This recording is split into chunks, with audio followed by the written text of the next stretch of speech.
My name is Okay. my name is Sister Attracta Kelly. I'm a Dominican sister of Adrian, and we are here at the Mother House in Adrian, Michigan.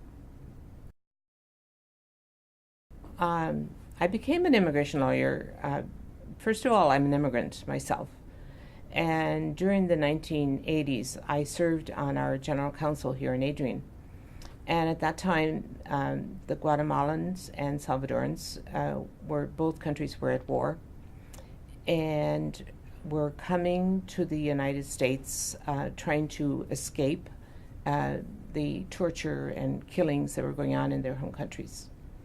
Because the U.S. government was actually funding the governments of those two countries, the U.S. government refused to give them asylum when they came here asking for asylum.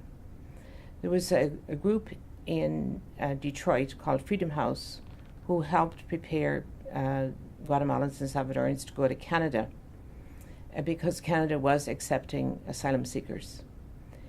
And they needed a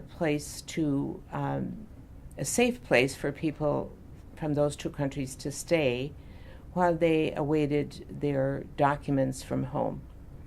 Because Adrian is out of the way and would hardly be suspected of hiding people, we were invited by Freedom House to house some of those asylum seekers from both countries. And we gave a wing of our retreat center to them until their documents came.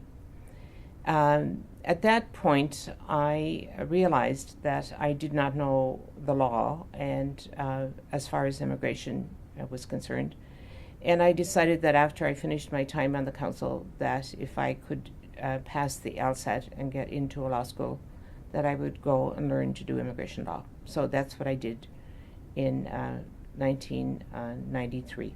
For 2 years, however, though, I worked in Dublin with the Jesuit Refugee Service, who at that time Ireland was beginning to have their first influx of people seeking asylum. When I came back then, I began to work with the North Carolina Justice Center in Raleigh, North Carolina, and I headed the immigration project there.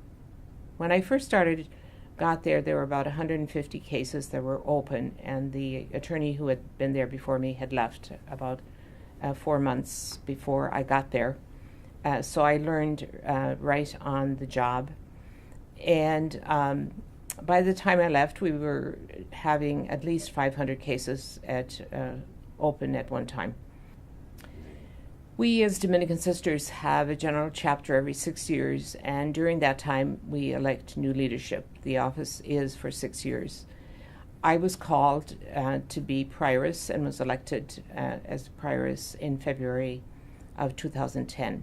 What is really so life-giving in all of this is to see our sisters totally dedicated to those people who within society would be looked down upon or would not have anybody to care for them, and they are treated as if they are the most valuable people in the world, which of course they are, because of the fact that we're all made in the image of God, and they see them as such. And you can see that love and that care in the way they treat people and in the way they are working with them every single day.